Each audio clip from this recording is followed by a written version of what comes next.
आप अपनी तकरीरों में, सभाओं में कहते हैं कि मुसलमान ही मुसलमान का दुश्मन बन रहा है और हमें इनमें कुछ छुपे लोगों को पहचानना चाहिए। तो सर, आपको क्या लगता है कि जो कौम के लोग हैं वो ये बात आपकी पसंद करेंगे और आपके साथ आना चाहेंगे? करबला के मैदान में इमाम हुसैन को शहीद करने वाले मुसलमान थे। करबला के मैदान में इमाम हुसैन के साथ नमाज साथ पढ़ते थे और नमाज पढ़ने के बाद तलवार उठाने वाले मुसलमान थे।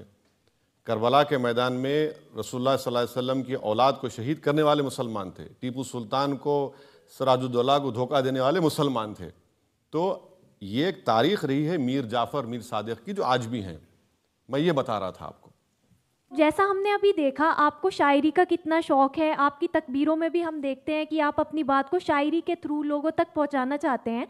तो मैं चाहती हूं कि आप बताएं कि आज जो हमारे देश के हालात हैं उस पर आप क्या शायरी अर्ज करना चाहेंगे। इखलाक का जलता हुआ घर देख रहा हूं, देखा नहीं जाता मगर देख रहा हूं। सरदार साहब कुछ पूछना चाहते हैं? हाँ। पहले तो आपने हमारी तारीफ करी और आपकी भी तारीफ है कि हम सब उल्टे हाथ में घड़ी पहनते हैं और लोग कहते हैं कि मुसलमान उल्टे होते हैं, जबकि आपने सीधे हाथ में घड़ी पहनी है, तो उल्टे में तो हमने पहनी है। खैर, और दूसरी मैं बात, उल्टा तो नहीं हो गया ना? नहीं, आप सीधे में पहने, हम उल्टे में पहने। और दूसरी बात सर, सब जैसे कहते हैं कि आरएसएस, बीजेपी, आपने भी कहा कि ये सब अखंड भारत की, हिंदुत्व की बहुत ज़्यादा उसके आज उसमें है, तो वो अखंड भारत के फेवर में हैं। तो आज 17% हमारे मुस्लिम भाई हैं यहाँ पे, तो अखंड भारत वो चाहते हैं, तो आप भी क्या चाहते हैं? मैं तो चाहूँगा कि हमारा भी पंजाब वहाँ से आ जाए, अखंड भारत बने, हमारे मुस्लिम भाई भी वहाँ से आ जाए। भाई साहब, तो हमारे मुस्लिम भाई वहाँ से आएंगे तो आपके ही सपोर्टर बढ़ेंगे, वैसे ही आपका नारा और बढ़ेगा, आपका नाम और बढ़ेगा। देखा आपने, अखंड भारत के लिए मैं तैयार हूँ। पूरा बांग्लादेश ले लीजिए आप, पूरा पाकिस्तान ले लीजिए, आधा अफगानिस्तान ले लीजिए, आधा बर्मा ले लीजिए, थोड़ा भूटान ले लीजिए, पूरा नेपाल ले लीजिए, मगर सबसे पहले मोदी जी को चाहिए कि पहले पीओके ले लीजिए। आप चीन को भगाइए। पूरा पाकिस्तान ही आ जाएगा तो छोटा पीओके तो महर में ही आ जाएगा। पूरा पाकिस्तान आ जाएगा तो पीओके तो महर में ही आ जाएगा। ले लीजिए ना, कौन रोक रहा है भाई? आप भी सपोर्ट करिए ना सर। अरे मैं सपोर्ट कर रहा हूँ, तो मांग रहे हैं, आप भी लिख के दूं क्या मैं? बोलिए आप। जी क्या बोले? चलिए, एक ऐसा नोट है जिस पर मैं एक ब्रेक ले सकते हैं और ब्रेक के बाद आपकी अदालत में इल्जाम और सवाल। आपकी एक तकरीर मेरे पास है हाल ही में। आपने कहा नौजवानों से, नौजवानों मस्जिदों को आबाद रखो, कहीं ऐसा ना हो कि मस्जिदें हमसे छीन ली जाएं। जी बिल्कुल सही है। कौन छीन रहा है मस्जिदें? बीजेपी, आरएसएस छीनना चाह रही है। ऐसी ताकतें हैं जो छीनना चाह रही हैं। बिल्कुल सी मस्जिद छीनी? अब आप देख लीजिए, दिल्ली की 600 साल पुरानी मस्जिद को आपने शहीद कर दिया। सुनेरी बाग की मस्जिद को आप निकाल देना चाहते हैं। और सुनेरी बाग की मस्जिद में कभी आपने सुना कि अगर कोई प्राइम मिनिस्टर या होम मिनिस्टर अगर मंदिर के सामने से जा रहा है तो मंदिर में पूजा रोक दी जाती? कभी सुना आपने? सुनेरी बाग की मस्जिद में जब कभी प्राइम मिनिस्टर का काफिला जाता है, मूवमेंट, जिसको मूवमेंट बोलते हैं, नमाज नहीं होती उस वक्त में सुनेरी बाग में? क्यों नहीं होती भाई? आप पूछ लीजिए, मेरी बात की यकीन मत करिए, आप जाइए वहां के इमाम साहब से, लोगों से पूछ लीजिए। देखिए, किसको बिल्डिंग को गिराना है, नहीं गिराना, ये तो कोर्ट के फैसले होते हैं। नहीं, आपने नोटिस, सरकार ने सुप्रीम कोर्ट का फैसला देखा। चेन्नई में सरकारी जमीन पर अवैध दरअसल बताने के लिए, जो रिलीजियस प्लेसेस हटाने के लिए ऑर्डर दिया है। चेन्नई में कोयम्बेडू मस्जिद है, उसके केस में सुप्रीम कोर्ट ने ऑर्डर दिया है कि ऐसे सभी जो धर्म स्थल हैं, चाहे वो चर्च हो, चाहे वो मस्जिद हो, चाहे वो मंदिर हो, उन सबको हटाना चाहिए। सर, कोर्ट के ऑर्डर की हम बात नहीं कर रहे हैं, हम गवर्नमेंट के एडमिनिस्ट्रेटिव ऑर्डर की बुनियाद पर, जिसको कोर्ट ने नहीं कहा था, आपने उस 600 साल पुरानी मस्जिद को और खबरस्तान को आपने शहीद कर दिया। और ऐसा कोई दिन नहीं जाता जहां पर बीजेपी, आरएसएस की तरफ से बोला नहीं जाता कि हम भारत में ऐसे इतने हजारों मसाजिद हैं, उसको हम लेकर रहेंगे। खुला कहते हैं वो लोग। तो आप भी तो खुला कहते हैं, पार्लियामेंट में बाबरी मस्जिद जिंदाबाद। हाँ बिल्कुल, मैं अभी कह दूंगा जिंदाबाद बाबरी मस्जिद।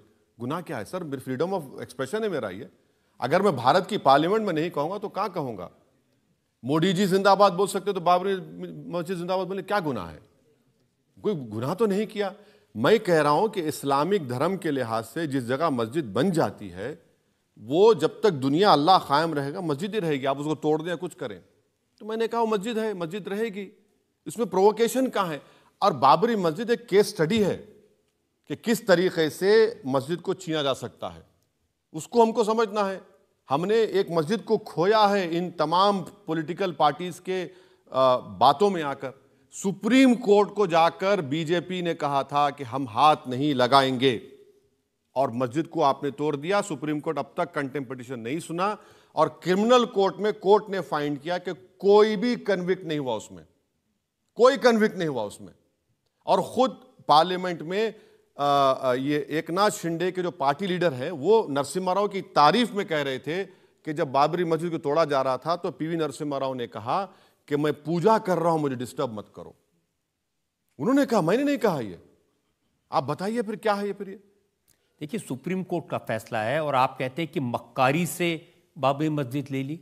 सुप्रीम कोर्ट का फैसला जो है ना, अगर आप पूरा फैसला पढ़ेंगे सर, तो उसमें फैसले में सुप्रीम कोर्ट ने कहा कि मंदिर को तोड़कर मस्जिद नहीं बनाई गई। सुप्रीम कोर्ट ने एएसआई की सर्वे की रिपोर्ट को नकार दिया। सुप्रीम कोर्ट ने जो फैसला दिया, हम उसको जो गलत मानते हैं, इसलिए कि सुप्रीम कोर्ट ने फेथ की बुनियाद पर दे दिया, फेथ की बुनियाद पर दिया। अब अगर फेथ की बुनियाद पर आप दे देंगे तो फिर उसका कोई रोक टोक ही नहीं है। अब वैसे साहब हो गया ना, अरे फैसला हो गया, वहां पर इतना भव्य राम मंदिर बन गया, लाखों लोग वहां जा रहे हैं, अब छोड़िए उसको, कहां उसमें। यही बात आप उन यहूदियों से कहिए जिसको हिटलर ने 60 लाख यहूदियों को गैस के चेंबर में डालकर मार दिया था। वो 1930s की दास्तान को 2024 तक बोलेंगे। मैं भी बाबरी मस्जिद की दास्तान को मेरे मरने से पहले मेरे औलाद को बोलूंगा कि तुम भी बोलते रहना, क्योंकि जिस तरीके से मस्जिद को छीना गया उस तरीके से हम दोबारा मस्जिद को नहीं खोना चाहेंगे। क्या 6 दिसंबर इस देश के लिए फख्र का दिन है? बताइए, अगर 6 दिसंबर नहीं होता तो सुप्रीम कोर्ट का जजमेंट क्या आता? ये तो पार्लियामेंट ने कहा कि 22 जनवरी फख्र का दिन है, उस दिन राम मंदिर बना। वही तो हम कह रहे हैं। अच्छा किया आपने, 17 दिसंबर 1992 को पार्लियामेंट ने बाबरी मस्जिद डिमोलिशन को कंडेम किया, और रेजोल्यूशन में आरएसएस, विश्व हिंदू परिषद, बजरंग दल का को कंडेम किया और कहा कि यह काला दिन है। अब पार्लियामेंट के रेजोल्यूशन के खिलाफ अगर आप एक और रेजोल्यूशन ला रहे हैं, तो हमने इसी पार्लियामेंट में as an Indian, proud Indian मैं कह रहा हूं, कि हमने कहा कि पीओके हमारा है। कल क्या आप रेजोल्यूशन लाएंगे पीओके हमारा नहीं है बोलकर? आप कौन सा प्रेसिडेंट क्रिएट कर रहे हैं? ये तो गलत है ना, बिल्कुल बिल्कुल गलत है ये। अब तो ज्ञानवापी मस्जिद को लेकर हाई कोर्ट ने ऑर्डर दिया है कि वहां तहखाने में पूजा होती थी, और 1993 में जो पूजा बंद की थी वो गलत था, वहां पूजा कंटिन्यू होनी चाहिए। अब इसकी क्रोनोलॉजी समझिए। इसका मैं आपका एक एग्जांपल दे रहा हूं आप लोगों को समझाने के लिए। 29 और 30 दिसंबर के दरमियान में 49 में बाबरी मस्जिद में मूर्तियां रख दी गई, नंबर 1। हाँ, फिर नायर साहब ने उसको लॉक डाल दिया, नंबर 2। नायर साहब उसके जनसंघ के एमपी बन गए। आपने 6 दिसंबर को तोड़ दिया और तोड़ने वालों को आपने जगह दे दी। यहां पर क्या हुआ? यहां पर व्यास फैमिली कह रही है कि हमारे पास 1530 डॉक्यूमेंट है। मैं भी कह रहा हूं कि मैं भी 500 साल से नमाज पढ़ा था बाबरी मस्जिद में, नंबर 1। व्यास फैमिली कहती है कि 93 में मुलायम सिंह की सरकार ने बगैर रीजन राइटिंग के दिए बंद कर दिया। मैं भी कह रहा हूं कि मेरी मस्जिद को भी आपने बंद कर दिया था। अब कोर्ट आपने कोर्ट को जाके पूजा अलाउ करिए। भाई मेरी नमाज क्यों अलाउ नहीं किया आपने? फिर आप समझिए, इसीलिए हम कह रहे हैं कि हम एक मस्जिद को खोए, दोबारा नहीं खोना चाह रहे हैं।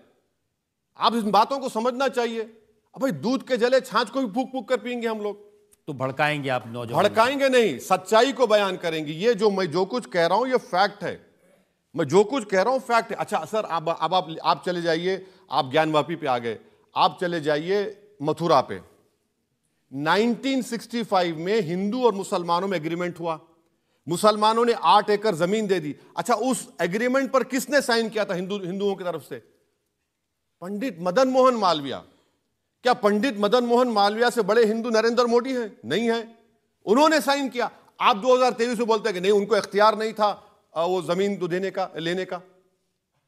कौन खोल रहा है इस देश में? कौन जख्म को खोल रहा है? कौन इस देश को उस राह पर लेकर जाना चाह रहा है जहां पर दोनों धर्मों में टकराव होगा?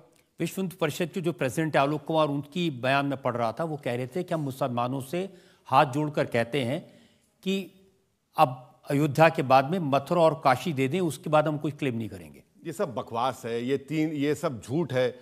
आए भैया क्यों देंगे? मस्जिद मेरे बाप की थोड़ी है, मस्जिद मेरी मां की थोड़ी है, मस्जिद तो अल्लाह की होती है। मस्जिद का एक कागज है, एक डॉक्यूमेंट है। आप कब तक बोलेंगे वो उस जमाने में मुगल बादशाह था, तो फिर पुष्पमित्रा संगा से कौन इंसाफ करेगा, बताओ मेरे को। पुष्पमित्रा संगा ने कई बौद्ध धर्म के स्तूपाओं को तोड़ दिया, उसका इंसाफ करिए। चलिए, आप जब मुगल बादशाह को बोलते हैं तो पुष्पमित्रा संगा क्या करेगा? पुष्पमित्रा संगा के बारे में कोई नहीं बात करता। भाई देश जिस जमाने में पुष्पमित्रा संगा थे, जिस जमाने में मुगल थे, क्या संविधान था? राजा रजवाड़ों में राइट टू इक्वालिटी थी? नहीं थी। हमारे पास एक रिटर्न कॉन्स्टिट्यूशन है और उस कॉन्स्टिट्यूशन के लिहाज से हमको काम करना पड़ेगा। पंडित मदन मोहन मालवीय ने साइन किया उस एग्रीमेंट पर, आज आप बोलते हैं हम नहीं मानेंगे उसको। देखिए, इसीलिए तो उनको मौका मिलता है कहने का। आप कहते हैं बाबरी मस्जिद जिंदाबाद, वो कहते हैं ये बाबर की औलाद। नहीं, मैं देखिए यही तो मैं बता रहा हूं, मैं चाहता हूं कि मेरा डीएनए करा लीजिए, नरेंद्र मोदी जी का भी करा लीजिए, आरएसएस के लोगों का करा लीजिए, कौन आर्यन है और कौन इस देश का है मालूम हो जाएगा आपको। भाई मैं बाबर का स्पोक्स पर्सन थोड़ी हूं, तो क्या फिर नरेंद्र मोदी और बीजेपी नाथूराम गोडसे के स्पोक्स पर्सन है? अगर मैं बाबर का स्पोक्स पर्सन तो आप बन जाइए उनके स्पोक्स पर्सन, आप नाथूराम गोडसे के स्पोक्स पर्सन बन जाइए। आखिर मेरा क्या ताल्लुक बाबर से, मेरा क्या ताल्लुक औरंगजेब से, मेरा क्या ताल्लुक जिना से? भाई क्या ताल्लुक? अगर ताल्लुक नहीं है तो आपके भाई अकबरुद्दीन साहब औरंगजेब की मजार पर गए, वहां चादर चढ़ाई, फूल चढ़ाए। देखिए, ताल्लुक नहीं है सुनिए, औरंगजेब से। जब आप, सर मैं आपको बोल रहा हूं कि आप इंटरनेट खोलिए, वहां पर एक अल्लाह के वली की मजार है, शायद बुरहानुद्दीन गरीब या जरजरी बख्श रहमतुल्लाह अलैह गए, वहां पर गए तो आपके रास्ते में खबर आती, उन्होंने सिर्फ फातिहा पढ़ी और चले गए। और एएसआई प्रोटेक्टेड मॉन्यूमेंट है वो, आप निकाल दीजिए उसको। आप खुद डेलीगेशन को लेके जाते औरंगजेब के पास, फातिहा पढ़े और क्या करे, कुछ नहीं किए। अब उसको बोले हो अरे वो गए, अरे भाई नहीं वो जो अच्छा मोदी जी बहादुर शाह जफरी खबर पे गए, अच्छा था वो, अब बताइए आप। देवेंद्र फडणवीस ने कहा महाराष्ट्र में कुछ औरंगजेब की औलादें पैदा हुई हैं, सवाल यह है ये किसके इशारे पर पैदा हो रहे हैं? ये समाज में टेंशन पैदा कर। एक प्रॉब्लम यह है कि देवेंद्र फडणवीस ब्राह्मण है और उनको दिखाना पड़ता है अपने आप को कि मैं सबको साथ लेके चलता हूं। उनका सबसे बड़ा प्रॉब्लम वो है, और उनको लगता है कि पोस्ट मोदी वो प्राइम मिनिस्टर बन जाएंगे, तो उनको ये लैंग्वेज इस्तेमाल करना पड़ता है। और बार बार देखते शिवाजी के बारे में, अरे भाई शिवाजी जब आगरा की फोर्ट से भागे थे, मुसलमान के साथ भागे थे। शिवाजी के जो तोप का जो जनरल था मुसलमान था, शिवाजी के पास मुसलमान थे। लेकिन शिवाजी ने जिसका पेट फाड़ा था वो भी मुसलमान था। बिल्कुल सही है, बिल्कुल सही है, बिल्कुल सही करे। मगर रजत जी एक अभी थाली मार लिए, सुनिए। जब शिवाजी अफजल खां को खंजर घोंप रहे थे तो शिवाजी के पीछे तलवार लेकर कौन खड़ा था? मुसलमान खड़ा था। ये बात नहीं बोलते आपको। अगर आप ऐसा सेलेक्टिवली बोलेंगे, सर मैं भी थोड़ा थोड़ा हिस्ट्री पढ़ा हूं, तो शिवाजी के पीछे खड़े वाला मुसलमान था। अच्छा, और शिवाजी ने क्या किया? अफजल खां को मारने के बाद कहा कि इस्लामिक धर्म के लिहाज से इसकी खबर बनाओ। ये शिवाजी का बड़ापन था। तो इसीलिए तो और यहां पर क्या कर रहे हैं? यहां बड़ापन देखिए, खबरों को मिटा दिया जा रहा है, ये बड़ापन है। इसीलिए तो कह रहे हैं कि जैसे शिवाजी के पीछे मुसलमान खड़ा था, मोदी के पीछे वैसे ही खड़ा हो जाए। ऐसा सब झगड़ा खत्म हो जाएगा। मैं देखिए, एक बात सुनिए, समंदर के दो किनारे कभी एक नहीं हो सकते। समंदर के दो किनारे कभी एक नहीं हो सकते। मैं किसी के पीछे खड़े होने के लिए पैदा नहीं हुआ। मेरा देश का प्रधानमंत्री देश की जनता के साथ खड़ा रहे, और उस जनता के साथ जो सबसे पिछड़े हैं, डेटा के लिहाज से उनकी बारे में बात करें, उनसे नफरत ना करें, उनको अपना समझें। मैं वही चाहता हूं मेरे प्रधानमंत्री से, और कुछ नहीं। फाइनल राउंड में हम एक दो सवाल ले सकते हैं अभी। ओवैसी जी, मेरा सवाल आपसे ये है कि आप अक्सर कहते हैं कि हिजाब वाली लड़की को देश की प्रधानमंत्री के रूप में आप देखना चाहते हैं, तो आप ऐसा ही क्यों चाहते हैं? ये जो बताया जा रहा है कि भाई हिजाब पहन लिए तो दिमाग पर कवर हो गया, नहीं, दिमाग पर कवर नहीं है। जो लोग ये समझते हैं कि हिजाब पहनने वाली लड़कियां बड़ी बैकवर्ड हैं, ऑप्रेस्ड हैं, उनका दिमाग खराब है। अगर ऐसा होता तो यमन की एक मुस्लिम महिला हिजाब पहने, उसको नोबेल प्राइज दिया गया। उसको नोबेल प्राइज दिया गया। तो ऐसा कुछ नहीं है। मैं देखिए, हम तो चाह रहे हैं कि जो सबसे कमज़ोर है मुस्लिम लड़कियां उठें। और अगर आप कभी हमारे शहर को आएंगे, आप देखेंगे कि बुलेट मोटरसाइकिल हिजाब पहनकर, हेलमेट पहन के चलाते हैं लोग, बुरखा पहन के चलाते हैं। मुझे भी ताज्जुब हुआ कब देखकर, मतलब बुलेट चला रहे हैं। बोले क्यों, तुमको तकलीफ हो रही क्या? मुझे जवाब मिला, मुझे बोला नहीं, बहुत खुशी हुई मुझे। सीधे योगी आदित्यनाथ कह रहे थे कि जिन लड़कियों को हिजाब पहनाकर आप कैद करना चाहते हैं उन्हें हम लिबरेट करना चाहते हैं। ना, कैद नहीं है। देखिए, कोई कैद नहीं है। अच्छा, बीजेपी की कोई मुस्लिम मीटिंग होती है ना, आप 200-300 बुरखा पहने लाके बिठाते हैं। वो क्या है? वो क्यों बिठाते हैं आप उनको? ये दिखाने के लिए, देखो हमारे साथ। अच्छा, वो जो लाके बिठाते हैं, वो देश को दिखाने का नहीं है, वो दिखाना है गल्फ के बादशाहों को, हमारे साथ मोदी मुसलमान है, अमेरिका को दिखाने के लिए। अरे भाई, अगर आप मुसलमानों से इतनी मोहब्बत है तो इनको एमपी बनाइए ना, एक टिकट दीजिए, एक एमपी बनाइए, मिनिस्टर बनाइए। आप वो नहीं करते। वो कह रहे थे हम लड़कियों को इज्जत देते हैं, हम लड़कियों को लिबरेट करना चाहते हैं, उनको बड़ा बनाना चाहते हैं, वो फौज में जाएं, वो डॉक्टर बने, इंजीनियरिंग बने। आप जब गोली मार रहे हैं, आप जब बुलडोजर इस्तेमाल कर रहे हैं, आप महिला के नाम पे घर इलाहाबाद का, पति को नोटिस देके घर तोड़ देते हैं, तो आपकी कौन सी बातों पर हम यकीन करेंगे? सितमगर तुझसे उम्मीद वफा होगी जिन्हें होगी, हमें तो देखना यह है कि तू जालिम कहां तक है। वैसे साहब, हमने आपसे हर तरह के सवाल पूछे और जैसे आपका स्वभाव है, आपकी फितरत है, आपने बेबाकी से जवाब दिए, किसी चीज़ को टालने की कोशिश नहीं की। एक ब्रेक के रुकेंगे और ब्रेक के बाद सुनेंगे आपकी अदालत में आज की जज कुमकुम चड्ढा का फैसला आज के मुकदमे पर। वक्त है आपकी अदालत में आज की जज हिंदुस्तान टाइम्स की सीनियर जर्नलिस्ट कुमकुम चड्ढा के फैसले का। ओवैसी जी अपनी कौम की एक बुलंद आवाज़ है और जब वो बोलते हैं तो सब सुनते हैं। Everyone listens when Owaisi ji speaks. उनकी बातें दिलचस्प हैं और उनकी बातों में अग्रेशन और एक फायरी एलिमेंट है और ये उनकी पर्सनालिटी है, तो अग्रेशन को उनसे अलग नहीं किया जा सकता। It is like segregating fire from would और taking away the trees from the forest, so to speak. Rajat Sharma is razor sharp. He's of course a colleague and बेबाक है और बुलंद है। इसलिए आज का जो तकरार थी या जो ये मुकाबला था, एक लेवल प्लेइंग फील्ड पे था and it was at the same level. So फैसला करना थोड़ा मुश्किल है, बट ओवैसी जी ने हर चीज़ का, हर प्रश्न का मुंह तोड़ जवाब दिया है। तो अदालत उनको ये हिदायत देते हुए कि अपनी भाषा पर थोड़ा संयम रखे,